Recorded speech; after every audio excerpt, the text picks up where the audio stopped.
affirmative refugee concept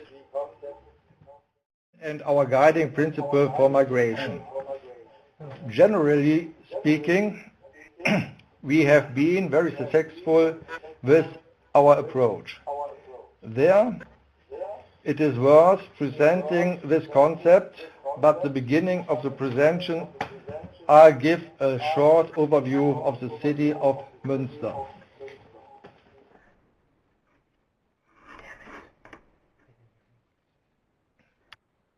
I'm sure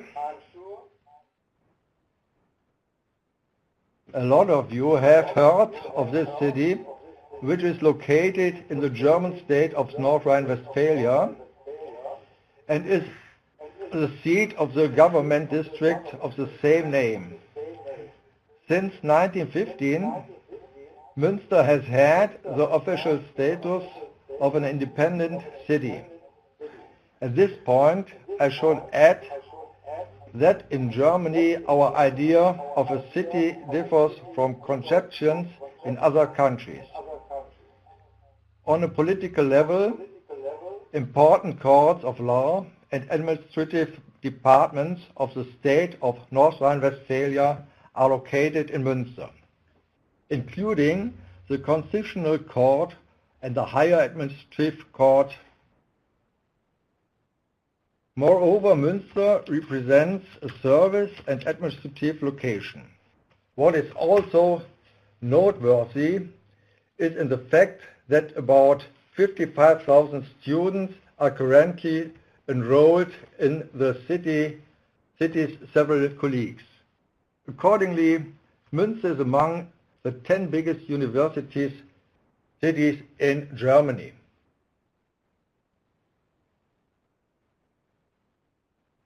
Alongside these aspects, there are, of course, a lot more remarkable characteristics, spots and buildings in this city. Yet I have to restrict myself to only a few additional features that are notable. For example, Münster is known as a bicycle capital and an environmental capital too. It's also famous for its historical old center, most of which was reconstructed after the World War II. Before focusing on the main issue, I close my overview of Münster with the following remark. While the LivCom award took place, Münster was awarded the most livable city in the world.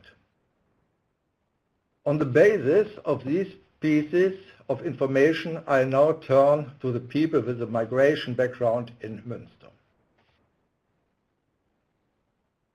The city has a total population of about 305,000. Among this population, the total number of people with a migration background account for about 23%. As for these people, we have to distinguish between people with a personal or inherited migration background. These two groups make up for almost 19% and 4%, respectively.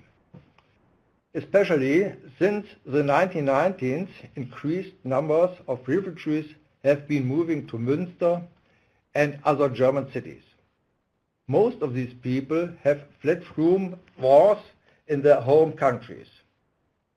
The scarcity in housing and the bad living conditions resulted in unrest. Then the municipal administration, in cooperation with several organizations and political parties, planned on developing a new strategy concerning migration. Then, after two mediation process, the following concept emerged. First, the decentralized housing concept, and second, the caring concept. Remarkably, housing societies, several organizations and political parties took part in this mediation process. You see on the slide the police, the voluntary welfare organizations, specialists of some organizations, and at most the politics, for example. What is remarkable in this context is the fact that the result of this mediation process was an unanimous council decision. In other words, the mediation process led to cross-party solutions.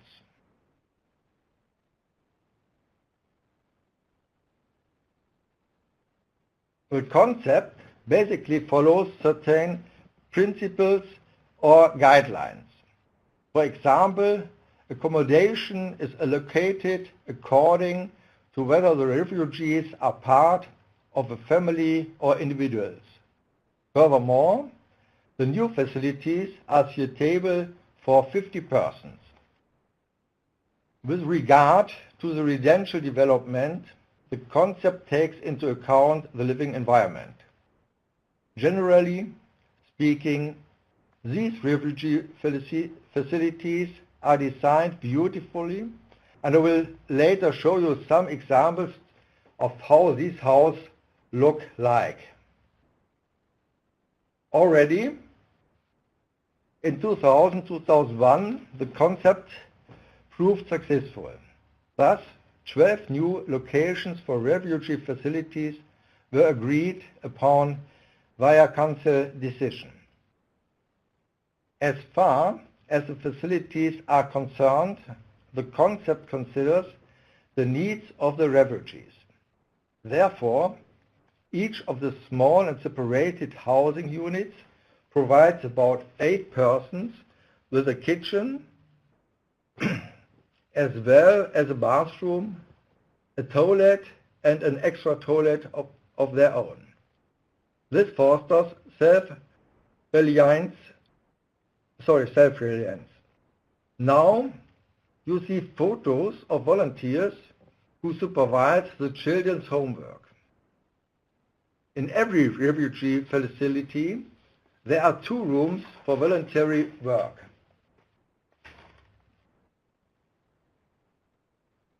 This slide illustrates the social special distribution of refugee facilities. The following slides only present photos. These are examples of residential development in Münster according to this concept. This is one of the old ones in Albachten. Another kind of facility. But all you see are for 50 persons total.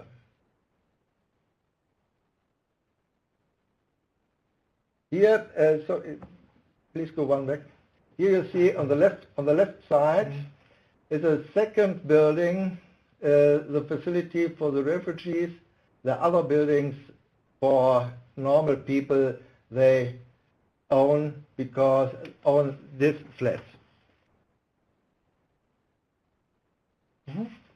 Today,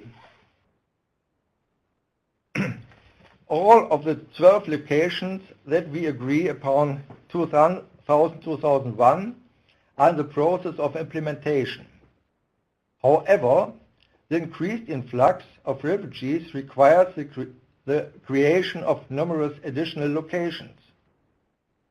Therefore, the mediation process was necessary in September 2014. In the end, the Council resolved to create 10 additional permanent locations for refugee facilities, which are scattered about the whole inner city area. So I want to show the short summary of the most important results. First, a fair distribution over the entire city area. Small groups can be better integrated into the different parts of the city. We have good results in the field of education. Security service is not necessary. not settlement in lower class areas, that's really a good thing. Inexperience because the buildings are durable, cooperation between private and public organizations, and last but not least, the upper and middle classes have a higher potential for integration. Thanks a lot for your attention. Thank you, Jochen, for sharing Münster's long history and impressive record of civic leadership on the refugee housing file. I'm sure that our audience has many questions. Please continue sending us your questions, which we'll get to during the Q&A session at the end of today's presentations. Now I'm pleased to introduce our next guest speaker, who joins us from the city of Cleveland, Ohio. Danielle Drake is Community Relations Manager at Us Together, a refugee settlement agency in Cleveland, where she oversees pre-arrival planning and housing for all new refugee families, tutoring and mentorship programs, community outreach, and education. She is also the Public Affairs Chairperson for the Refugee Services Collaborative of Cleveland and serves on its Housing Committee and the Refugee Advisory Council. Welcome, Danielle. The podium is yours. Thank you so much. It's very nice to be here, and I do have to start with I made this presentation prior to us being a champion city, so go Cavs for anyone calling in from Cleveland. So I'd like to start with just a little bit of background picture of Cleveland. Here's some information on our last census. We are the home of the Rock and Roll Hall of Fame. We are known as a forest city, and we are proud to have the second largest theater district in the nation besides New York City. So why do Cleveland's and refugees work out? Refugees tend to thrive in a city like Cleveland or my hometown of Buffalo, New York, because they are cities filled with hardworking people that take pride in giving back to their economy. We do happen to have the largest contiguous urban farm in the United States, which is run by another area nonprofit called Refugee Response, and it employs refugees as part of an agricultural work training program. There are also many entrepreneur opportunities for refugees here in Cleveland. We have so many refugee families that have started delicious restaurants, ethnic food stores to serve their own communities as well as Americans. And we do have a much higher and faster than national average employment rate. Most of the refugees that are resettled in Cleveland tend to find employment and become self-sufficient in less than 6 months. So we're very proud of that. So collaboration is key. We are very lucky to have a collaborative here in Cleveland of all the refugee serving organizations. There are 14 organizations that make up the collaborative, including the 3 refugee resettlement agencies. We also have a number of subcommittees that have formed as a result of that collaborative, including the Housing Committee, which I sit on and have, the wonderful opportunity to be part of. Here is a listing of every organization that is on the RSC Housing Committee. As you can see, it's not just refugee resettlement organizations that form this Housing Committee. We have to have input and support from schools, medical facilities, real estate developers, other nonprofits that work with housing initiatives in the city to make this all work. So here's a photo of the what we call the Dream Neighborhood or International Village, and this is a photo of the main area on the west side of Cleveland where we're working on this specific housing project. And I closed in on this map so you can see a little bit better. If anyone's interested in getting copies of these maps, you can email me. We're happy to share them. So this is what we refer to as the Dream Neighborhood here in Cleveland. But I know that it's going to be renamed International Village. So Sam, I'm sorry for still calling it the Dream Neighborhood. This is an area of the west side of Cleveland in Ward 3 that surrounds Thomas Jefferson Newcomers Academy, which is a wonderful, wonderful school that is built for students that are learning English as a second language. So not only refugee students, but also other new American families that are coming to live in the city of Cleveland where their children are learning English as a second language. So creative thinking and partnerships is what makes a project like this work. How we've done this is the community development organizations worked to find houses that were vacant and under foreclosure, and then they went through the process to get the properties released to our county land bank. Once the properties are released in the county land bank, anyone can purchase them. So just a regular person, a citizen can purchase them if they want to buy a house, a developer can purchase them, or a nonprofit such as a refugee resettlement agency can also purchase them. Once that happens, the homes are rehabbed and then they can be rented. In our case, they're rented back to the agency so that refugee families have safe and affordable housing. So here is a wonderful picture of the staff at Mustard Seed Development, which is the developer that I work with. So here are some before and after pictures of the amazing work that Mustard Seed Development does. They are able to rehab these houses in such a short amount of time. I am always shocked and blown away by the work that they do. So I wrapped up my presentation pretty quickly because I know that everyone is going to have a lot of questions. I do have a lot of other information and newer graphs of the map and the city. If anyone wants them, you can email me or I can email them to you.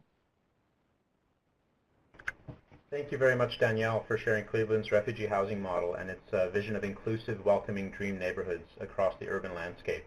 I would invite you to share with us those maps, and we can add them to the presentation downloads post-webinar. So thank you very much for that. I hope you've all learned as much as we have from these great ideas and are all ready to be replicated or adapted in a city near you. So take note, connect, and get started. We've now concluded the formal portion of today's webinar. It's time for our Q&A and your participation. Please continue to submit questions in the Q&A box while I field the first question.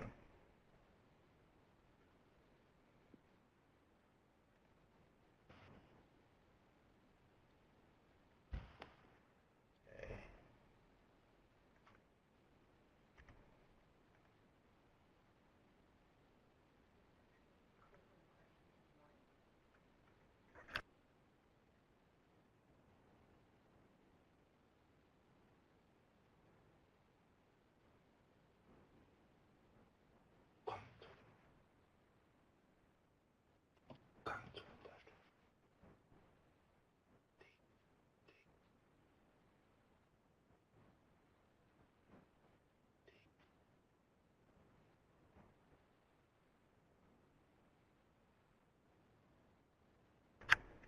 Question 1. Both of today's experts describe the role of multi-stakeholder partnerships and collaboration in their work, in building consensus in Münster, for example, and in Cleveland for getting investment and buy-in to move the project forward. Please comment on this dimension of your work. Is it important? What advice do you have for other city builders and refugee advocates about how to build successful partnerships?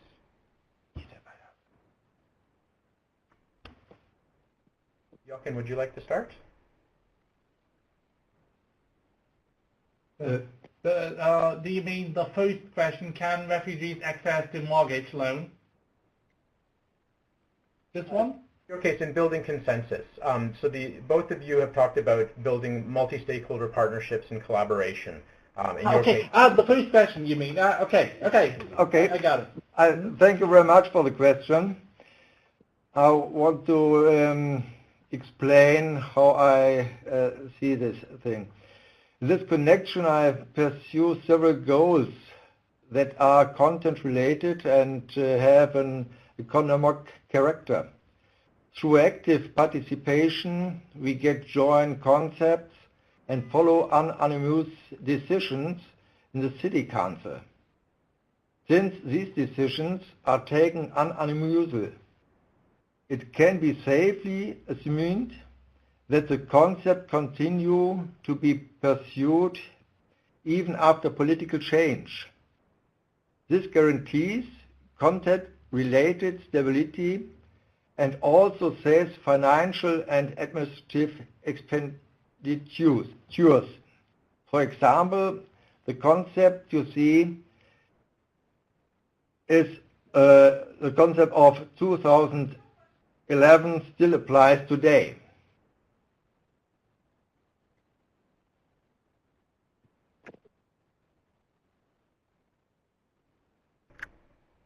Danielle, can you comment on this dimension in your work in terms of getting investment and buy-in to move the project forward, and what advice you might have for other city builders and refugee advocates?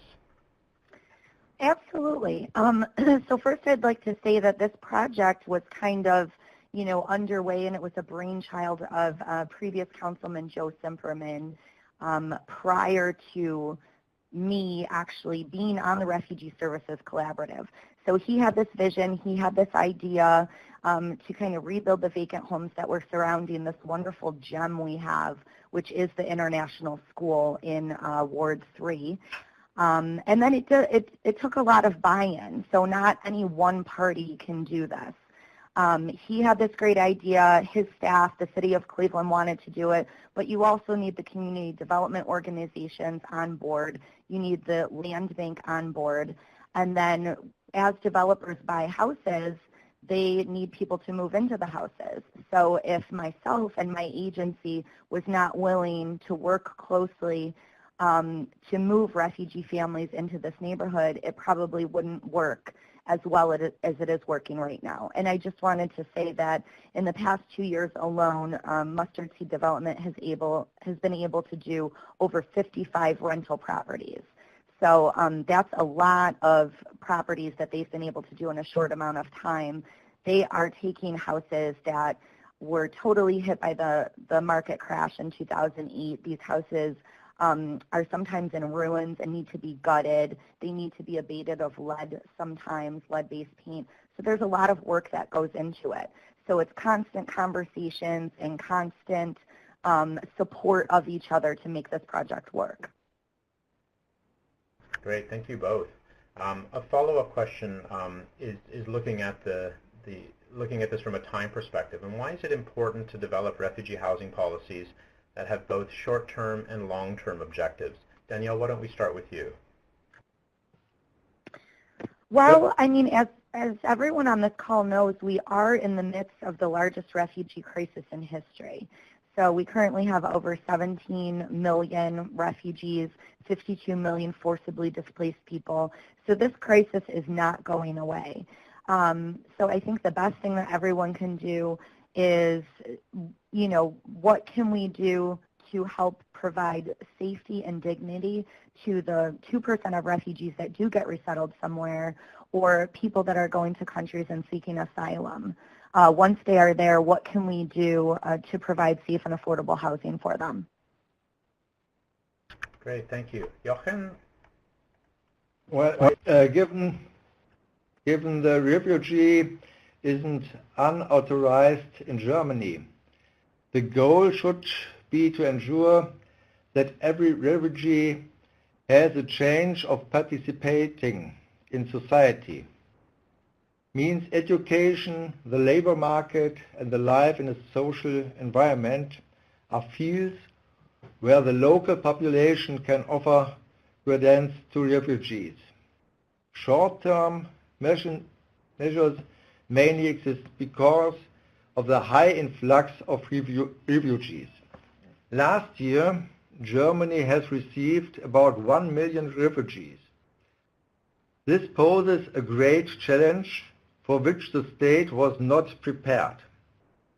According to evaluation, over 50% of these refugees stay either for a very long time or forever in Germany. Thus, many short-term goals emerged. For instance, because of the lack of housing space, different temporary shelters had to be erected in the previous month.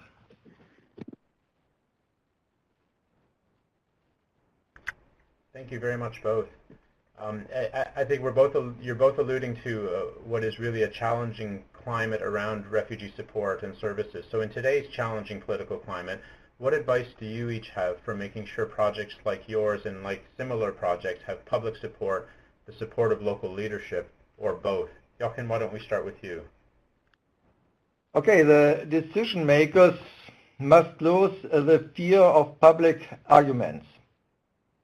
The greater the public participation, the greater the public support.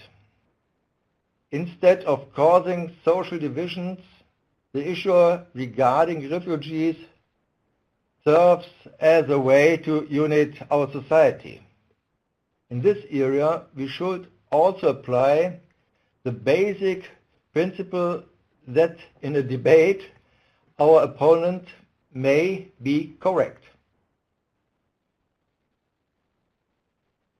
Thank you, Jochen. Danielle, how are you addressing this issue? Well, you know, I'm very lucky here in Cleveland. We actually have very, very supportive city council people.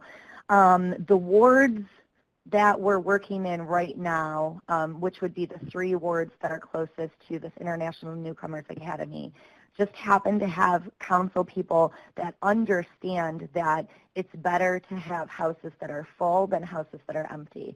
They also don't want vacant houses, which increases crime in their neighborhood.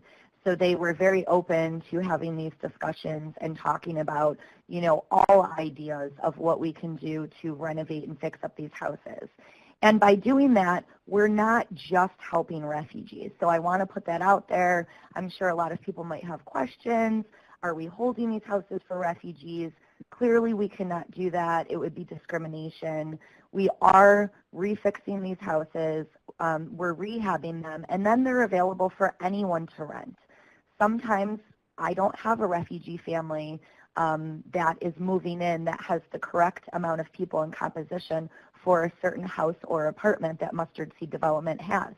He can then go and rent that house or apartment to any other person that's in the city of Cleveland, and he often does. And now a person who maybe grew up in the city of Cleveland has a nice, safe, and affordable house to live in with their family and their children as a result of this project. So not only refugees are benefiting from this collaboration. Thank you, Danielle. I want to pose a follow-up question from Stacy from the University of Illinois, which I think you have alluded to, and Daryl is actually handling nicely in the chat. But how do you keep those properties available for refugees? Do you have any concerns about gentrification? Additionally, what has been the response of local white working-class residents or other residents? Well, I mean, yeah, Daryl is doing a fantastic job in this chat session, so thank you for doing that so I don't have to worry about reading them. Initially, at those first initial meetings, and I even think we might have someone from City Council that's on this call. Sam, if you're on the call, feel free to type in your answer to the chat. But we went around and had a number of meetings where City Council staff went and met with the neighborhoods and said, this is what we're looking to do, and this is why it will benefit your whole neighborhood, and it's not just a special project for refugee families. So we did have to get that buy-in initially because there are, you know, Cleveland's a Rust Belt city, so there are families that have lived in generational poverty that are here that are saying, well, where's my safe and affordable house? And the answer is, you can have one. You can move into one of these houses when they're available. Often I work with Daryl through the process, so I know what houses he's buying and I know when he's working on them, and so I often have a family that's waiting to go in a house when he has it ready, but not always. So sometimes they just go out on the open market and anyone can rent them. Great, thank you very much. We have another question about, let me just send it all. Refugee resettlement is about providing, from Church World Service, refugee resettlement is about providing opportunities for self-sufficiency and integration. How can refugee housing help refugees become integrated in their new community and learn the new language of the community they are resettled? So really more along the lines of a long-term settlement and integration question here. Jochen, you've been at this for a while. I'm wondering if you can provide some insight into how the housing help you've been giving refugees has led more towards integration and inclusion.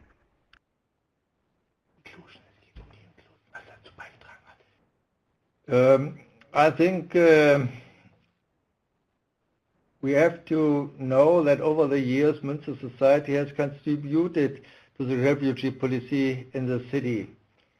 So we have a lot of volunteers. They help every day in the facilities, our people. The second is, I think we have to look for the education at first, and we have places for all kids in the normal schools.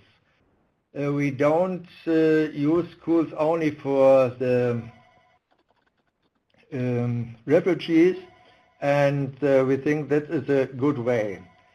Last but not least, we have to look that the people have to work, and so we have some programs to bring work into the facilities so the people can use some places to work. Thank you, Jochen. Danielle, in Cleveland, the dream neighborhoods are a very holistic approach. You're not just looking at housing, you're looking at this whole idea of self-sufficiency and integration. So I'm wondering if you can speak a little bit to how is housing the cornerstone for that to be a successful integration process? Well, I mean, housing is the first step. Working at a refugee resettlement agency, part of the U.S. Refugee Admissions Program, we are required to find a place for a refugee family to live. Whether it is we rent a house or an apartment, do they already have family living here that they're going to live with that family? I mean, those are really my only two options. We don't have a program where American families are hosting refugee families to live with them. So they're either going to live with a family member or I'm going to rent something for them. So it used to be a big problem where I would have to go out and find landlords and I would have to say, I need you to rent me this apartment, but it's not for me. And the person does not have a social security card or a job. They're not even in the country yet. And many landlords would laugh at me and say, why are we even having this conversation? And then there's great people like Daryl that say, okay, let's see if we can make it work. And the proven success of that has led other landlords to say, okay, now I'll buy into this program. Now I see. I have a 0 eviction rate. I've been working for Us Together for 3 years, worked for another organization with refugees prior to that. We have not had to have had any tenants evicted for non-payment of rent, so it does work out. By putting them in a safe and affordable housing, that takes care of their initial needs, and then getting them food, clothing, getting their kids in school. You have to take care of those core basic needs first, and then everything else is secondary. Then we put them in a job training program or employment program. Then we get them a job, and then they can pay their own rent. Great, thank you. Busra Ebadi has a couple of related questions and wondering how you involve the local community in that integration process, as well as avoid the development of pockets of isolation, poverty, or lack of integration, and that the whole notion of ghettoization. Jochen, I think you've really, your plan is really predicated on making sure that that doesn't happen. I'm wondering if you can speak to this a little bit more in terms of, from a practical perspective, how that's been working and addressing notions of isolation or lack of integration. Did you want me to answer that first, or? I'll ask Jochen first, and then definitely would like you to weigh in, Danielle. Sure. Oh, okay, I think we have to look all the time that the people living inside the city like that the refugees come into their areas. And one of the famous things is there have not so much people on one place to come new on this place. So the facilities we have only for 50 persons. A lot of cities had facilities in Germany between 200 and 1,000 persons, and there in this city we have a lot of problems.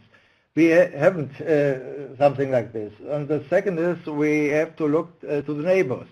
We have to hear what they want and what they need. And the neighbors don't like that there is a building and it looks bad.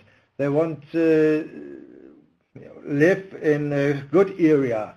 And so you saw the buildings I show you on the photos, and you have to know on these buildings you see only the buildings. Today, in the whole area, the private people build their own houses and they are the owner. So we have the people come to the refugees and not the refugees come to the people.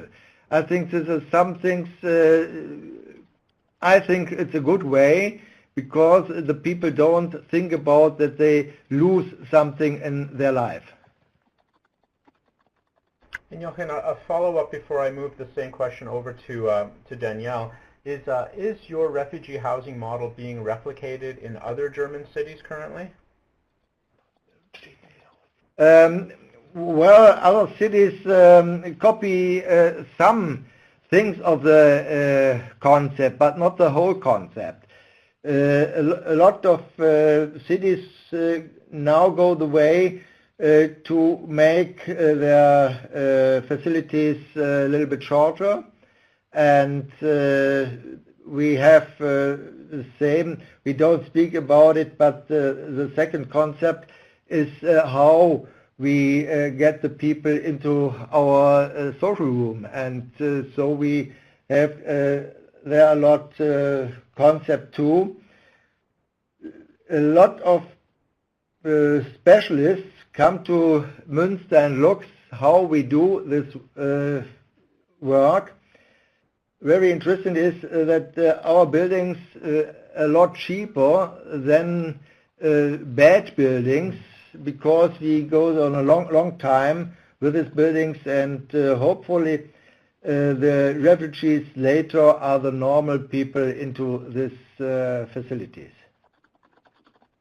Great, thank you. And Danielle, I'll come back to you about the same question of the pockets of isolation, poverty, or lack of integration, as well as I see you've been answering in the chat, but to follow up as well as Claudia Walther has asked how many refugees can be hosted in Cleveland. So around the notion of integration, around the idea of potential pockets of isolation, where do the numbers fit within that, and how do you ensure that as those numbers might increase given the current crisis, that you're able to ensure that integration and economic, as well as not just social but economic, is happening as well?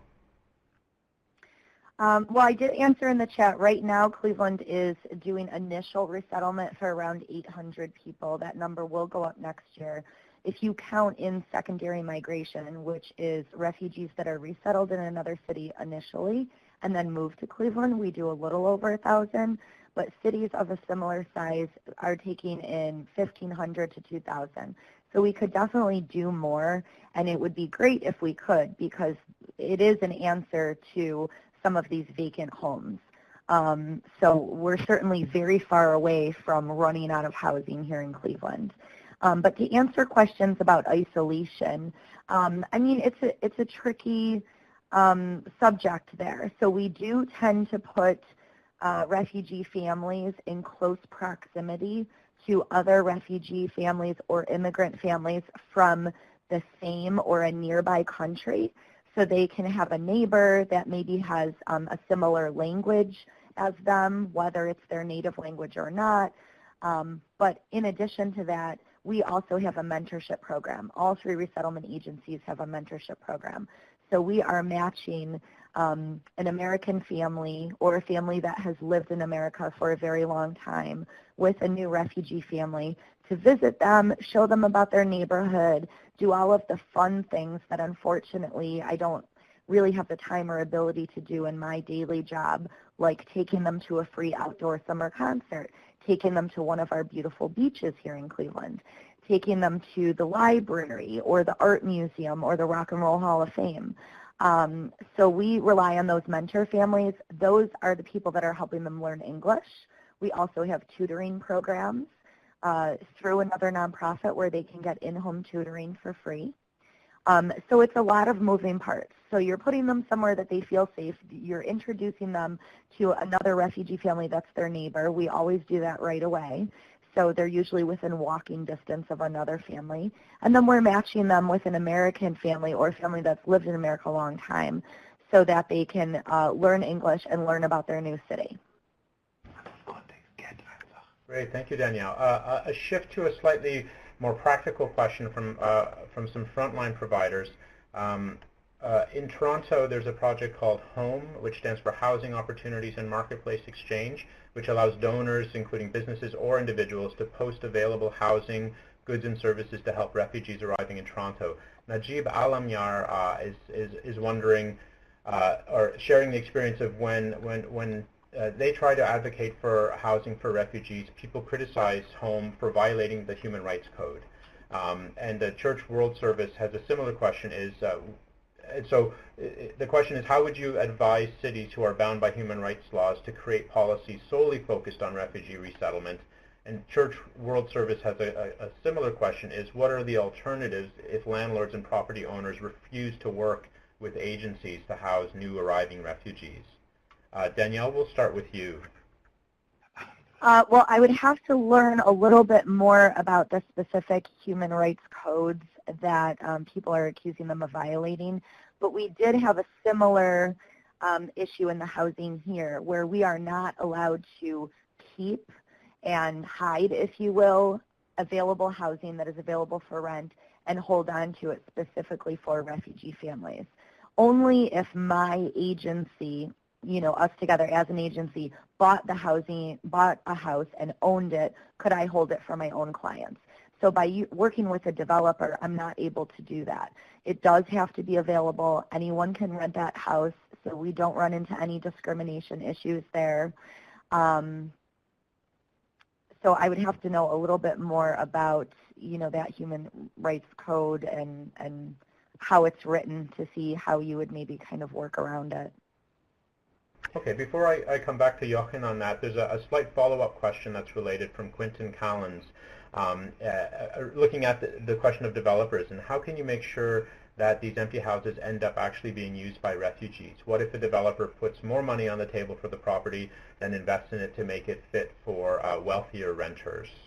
Is that a problem, or is that something that you've anticipated? I mean, in this neighborhood that we're working in, I can't really see that a developer would, I mean, I guess you could take one house in the middle of the block and turn it into $1 million home, but that wouldn't really make much sense. So they're taking homes and they're putting them a little bit above market rate. So it's slowly increasing the market rate of that whole neighborhood. So the neighbors that already live there are beginning to really like it because Mustard Seed Development is taking a house and they are fixing it up, but they're making it just a little bit nicer, you know, on the inside. You know, it has a little bit of a nicer floor, some nicer countertops, so that the value of the home is still close to the market area, but it's a little bit nicer. So as we do all of these houses, we're slowly going to increase the market rate of the entire neighborhood. But he is still able to do it and rent it to me at a price that's within our budget for working families. So I can still rent an apartment, and the refugee family that's moving in is still going to be able to pay that rent on a minimum wage job. A lot of our families, sometimes they can get a higher paying job, but often they're taking that job that's state minimum wage, which here is under $9 an hour. Great, thank you, Danielle. Jochen, I want to go back to the earlier question looking at the idea of criticism around people criticizing service providers for violating human rights for only providing housing for refugees, and what advice you would have around addressing that issue in the community. Well, I think the people think right.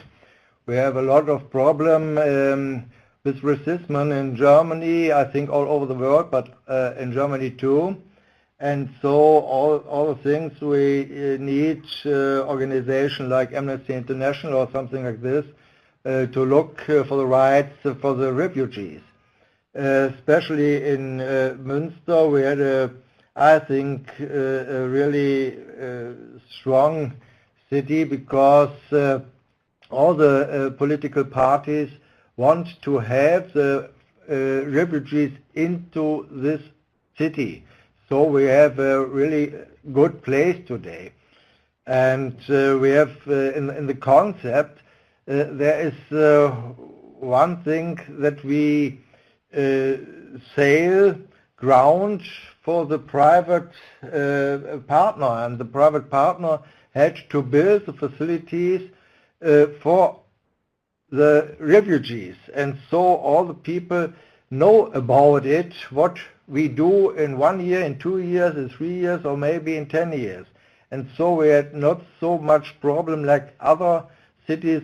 They built without information for the people into the city.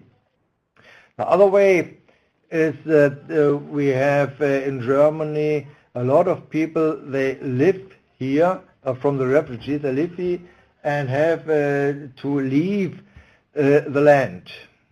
So this is a really problem in all the cities in Germany because a lot of people can't go outside the land in their homeland.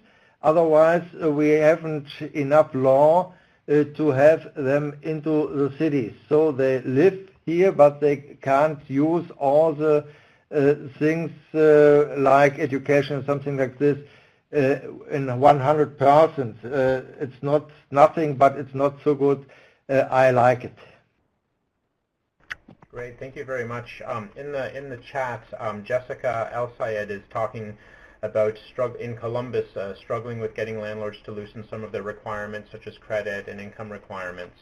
We're wondering, beyond with landlords, but beyond, in particular, for both of you, what specific strategies are you using to gain the support of local residents? Are there things that you have found that have worked, that haven't worked, and moving forward? Danielle, why don't we start with you?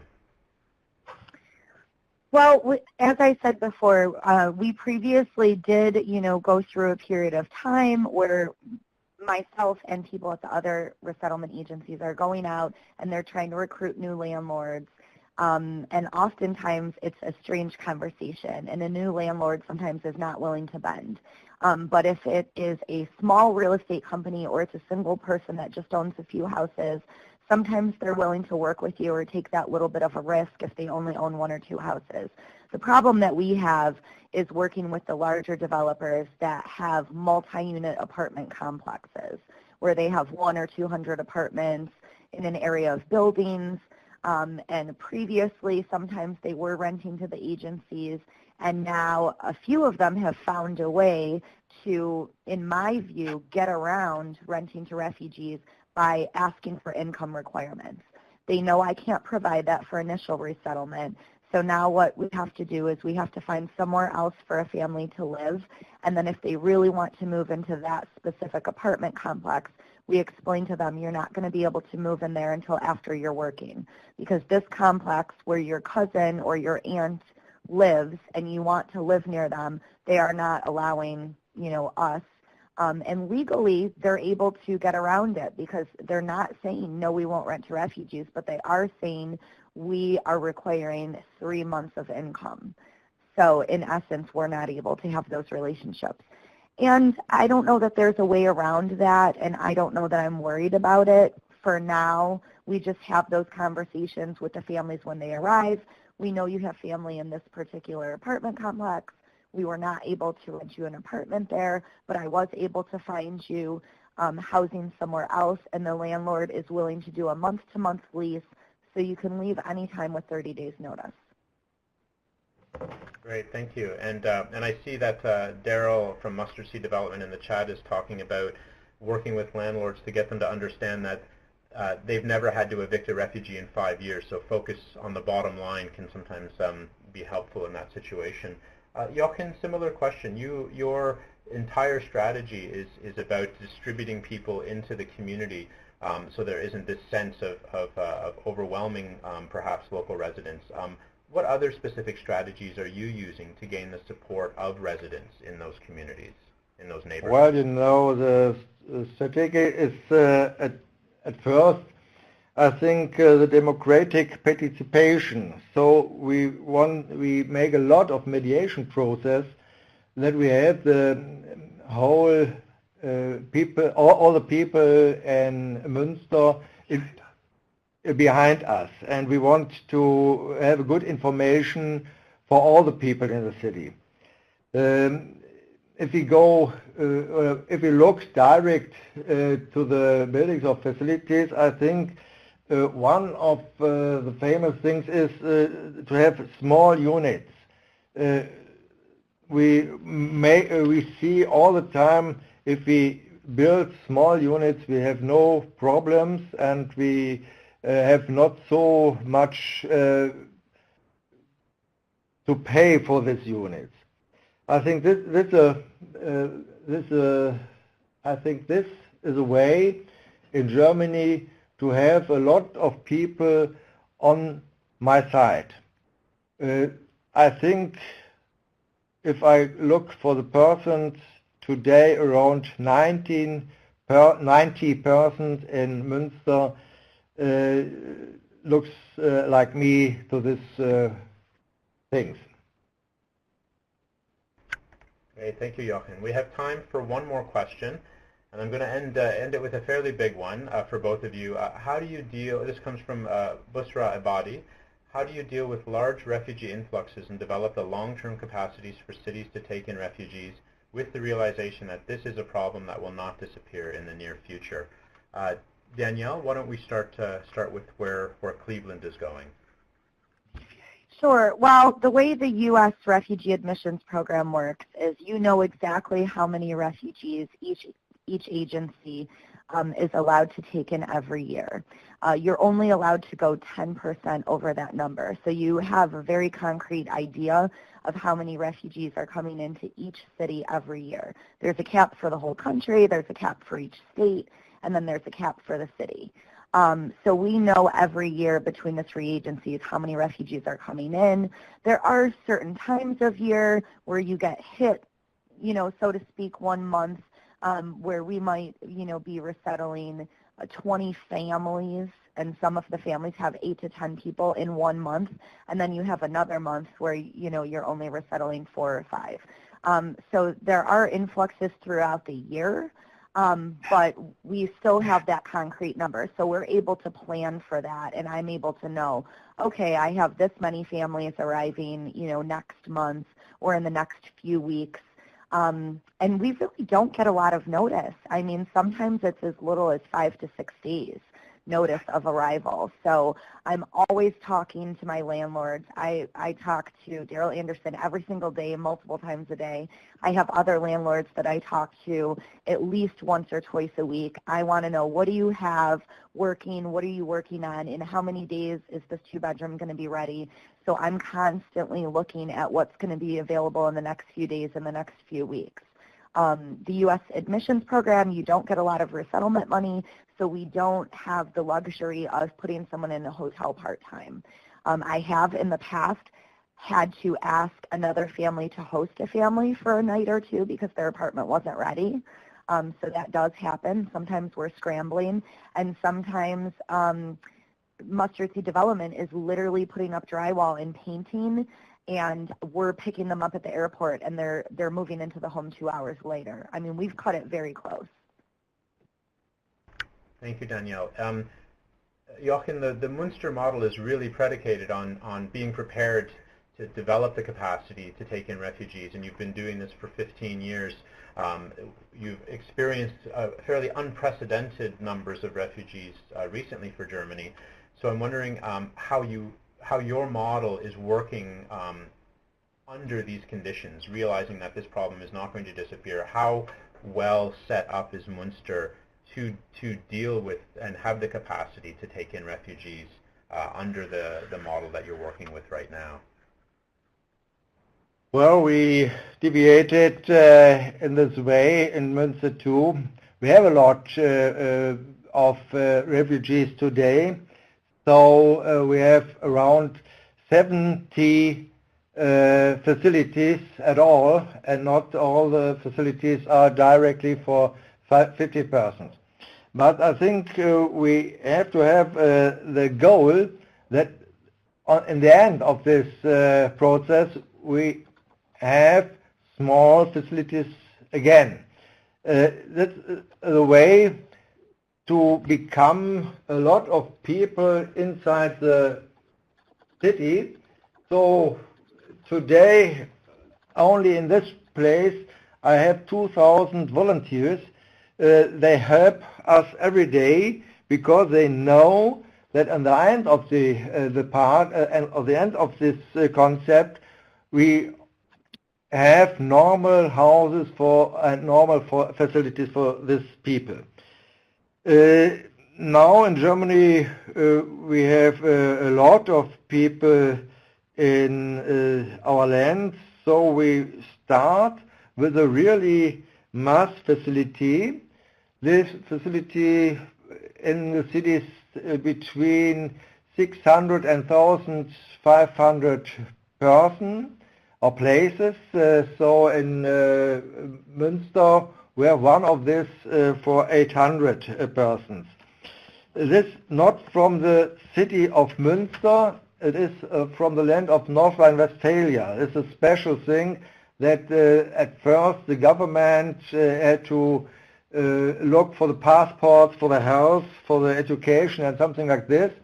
And after this process, the people come to the city. And then the city have to look for the people for all the things that they integrate into the city. I think this way is a good way, and I want to prefer this way in Germany, and I hope that a lot of cities in Germany follow the special concept from Münster. Thank you, Jochen. Before we close, I'd like to ask both of our presenters a couple of quick questions. Dream neighborhoods in Cleveland, a welcoming culture in Münster. In one word or phrase, can you tell us, Jochen, I'll start with you, what's the secret to your success and what would you like to see change?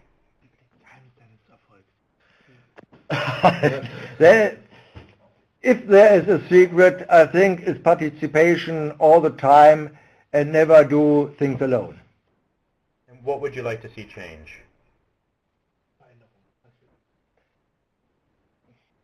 I want to change maybe more small flats into the city and not so much facilities for the refugees. Great, thank you. And Danielle, what's the secret to your success? Collaboration, coffee maybe. The secret to the success of the city of Cleveland is not my personal success. It is the network of people that are willing to help each other. I think, it's just a great reflection of the people of the city and how they want to work together to make their city better. They really take pride in it.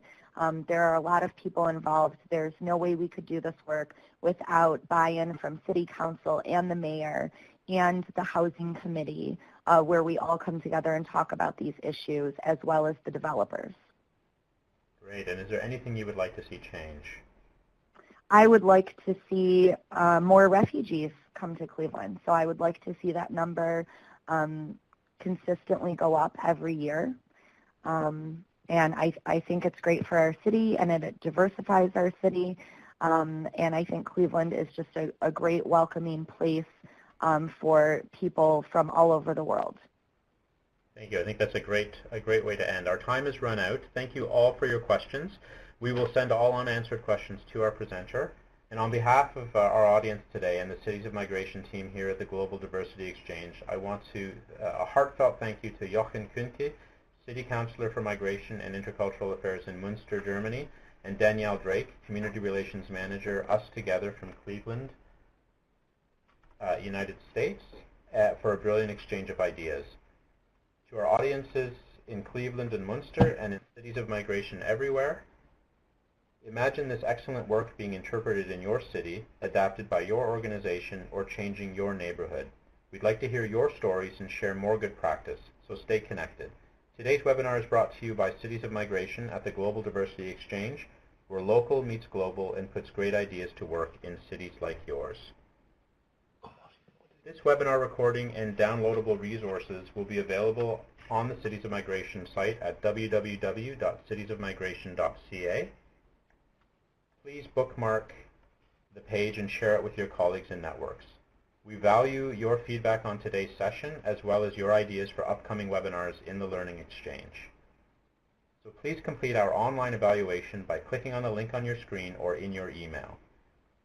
Thank you again to today's guests and audience, and a very special thank you to Natasha Milicic behind the scenes, to Fatma Hassan, today's technical host, our usual moderator Kim Turner, and to the rest of the fabulous production team here at Global Diversity Exchange. Today's webinar is the first in a series of international events hosted by the Welcoming Refugees Learning Exchange, a new global partnership exploring good ideas in refugee employment and inclusion. More news and events are coming when we return in the fall. For now, it's goodbye. Enjoy the rest of your morning, afternoon, or evening wherever your own city of migration finds you. Thank you so much for joining us, and we'll see you next time.